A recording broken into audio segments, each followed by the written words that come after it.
आज ऋषिकेश में मैंने जन सुनवाई की और यहाँ पे जो लगातार काउंसलिंग चलती है, थोड़ा उसके बारे में भी जानना चाहें किस तरह के केसेस यहाँ पे आए हैं।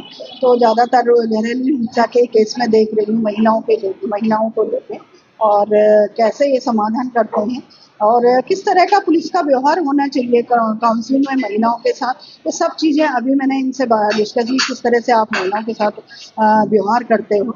और महिलाओं को अच्छे से सुनना चाहिए, क्योंकि महिलाएं पहले ही प्रताड़ित होती हैं और वो सहसा पहले घर से नहीं निकलती हैं। जब अब अति उनके साथ होता है तभी वो पुलिस थाने तक पहुंचती है, और पुलिस थाने में पहुंचने के बाद क्या होता है, वो ड्रेस से भी डर जाती है, तो आधी बात अपनी रख नहीं पाती है। इसलिए पुलिस का भी व्यवहार सौहार्दपूर्ण होना चाहिए महिलाओं के साथ। बाकी सही क्या है गलत है वो जांच का विषय हो जाता है, वो जांच में बाद में पता चल जाएगा कौन कहाँ कितना गलत है, कौन कहाँ कितना गलत है। लेकिन महिलाओं को न्याय मिले और महिलाओं की एप्लीकेशन प्राथमिकता से ली जाए, यही मेरा कहना है।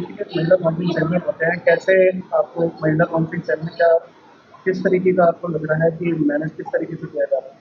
बिल्कुल, मैंने अभी देखा है बहुत सारे केसेस हैं। मैंने कहा कितने में मुकदमा दर्ज हुआ, कितनी महिलाएं थी, वो सारी चीज़ें मैंने देखी। अभी बहुत सारी महिलाएं यहाँ पे आई हैं, जैसे उन्हें पता चला तो उनको भी मैंने साथ में बिठा के, क्योंकि आयोग भी अपने दोनों पक्षों को अच्छे से सुनता है और हमारा कहना है कि आप पूरा सुने, उनके पूरे बयान लिखे जाए और कोशिश करें। पहले तो हम लोगों का सबका ही काम रहता है कि घर बनना चाहिए, टूटना ही नहीं चाहिए। लेकिन जब ऐसी स्थिति आ जाती है तो फिर कैसे ये सेपरेट हो जाए, कैसे सेपरेशन हो, उसका भी हमें ध्यान रखना। अगर बिल्कुल ही लगता है कि महिला के लिए खतरा है या महिला के बहुत ज़्यादा दिक्कत है, तो फिर हम सेपरेशन की बात करते हैं। वही मैं इन सबसे भी चर्चा कर रही हूँ कि आयोग जिस तरह से करता है महिलाएं, पुलिस किस तरह से करती वो भी, हालांकि मुझे पता है कि पुलिस भी तो वो इस तरह। और आज बहुत सारी अभी महिलाएं आई हैं, उनको सुनते हैं हम, अगले कई केस हम सुन चुके हैं। जो जो समस्याएं निकल कर सामने आई है उसका निवारण कब तक? देखो, निवारण वाली जहाँ तक बात होती है तो पुलिस 3 काउंसलिंग करती है, महिला हेल्पलाइन, महिला रेस्क्यू। और आयोग का ऐसा नहीं है, आयोग को तो जब तक समाधान का लगता है कि हो सकता है तो लगातार आयोग उसको बुलाता रहता है। अगर हमें आवश्यकता पड़ी हम 1 साल तक भी बुला लेते हैं, हमारे पास सुरक्षित रहते हैं उसके पूरे आवेदन। और जहाँ तक बहुत केसेस हमने आयोग ने तो सॉर्ट आउट किए हैं, कई घर हम लोगों ने बनाए हैं और बहुतों को न्याय दिया है। लेकिन कई बार क्या होता है, कुछ को हमें फिर कोर्ट भेजना पड़ता है, फिर उन्हें फ्री का वकील भी हम दिलवा देते हैं कि भाई महिला ज़्यादा भटके नहीं। तो अपनी तरह से हम काम करते हैं। आज भी बहुत सारी महिलाएं देखते हैं कि किस तरह की उनकी समस्या है, तो निश्चित ही हमारी कोशिश समाधान की ओर रहती है। और इसीलिए मैं यहाँ थाने में आई हूँ, समय समय में पूरे उत्तराखंड में थानों में मैं जाती रहती हूँ। और निश्चित ही मैं कि अगर उन लोगों का भी व्यवहार अच्छे से होना चाहिए उनके साथ, और किस तरह से ये भी समाधान कर महिला को न्याय मिलना चाहिए। कई मामले में जो पुलिस महिला होती है उनको द्वारा कॉपरेशन नहीं होता है, उनकी एप्लीकेशन को नहीं हो किया जाता है, तो इस पे उनका नेक्स्ट स्टेप क्या होना चाहिए? इसीलिए तो यहाँ आई हूँ।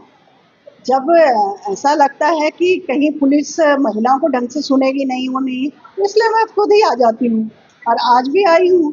तो अगर जो आएंगी महिला की हम भाई हमें ढंग से नहीं सुना जाता है तो उस तरह ठीक है, बिठा रखे हैं सभी लोग यहाँ पे, तो इनका काम है।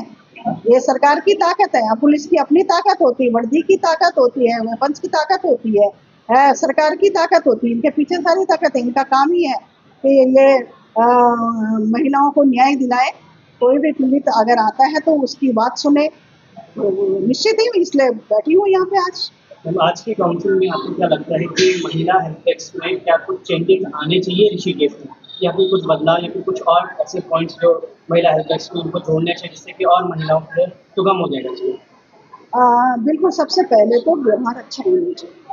पुलिस का अगर व्यवहार अच्छा होगा, बाकी जो अभी इतनी सारी हमारी महिलाएं हैं, सबको सुनते किस किस तरह के केसेज हैं, हो सकता है वो यहाँ भी पहले आई हैं, उनके साथ किस प्रकार का व्यवहार हुआ, फिर उसके बाद ही मैं आपको पूरी तरह बता पाऊंगी कि किस तरह से क्या और ठीक अच्छा करना चाहिए। सबसे पहले जो चीज़ें मुझे लगी, एक तो व्यवहार सबसे बड़ा, दोनों पक्षों को समानता से सुनना चाहिए, कोई किसी के प्रेशर में नहीं आना है ना। हमारे लिए तो महिला प्राथमिकता है, महिला, तो ये सारी चीज़ें होनी चाहिए।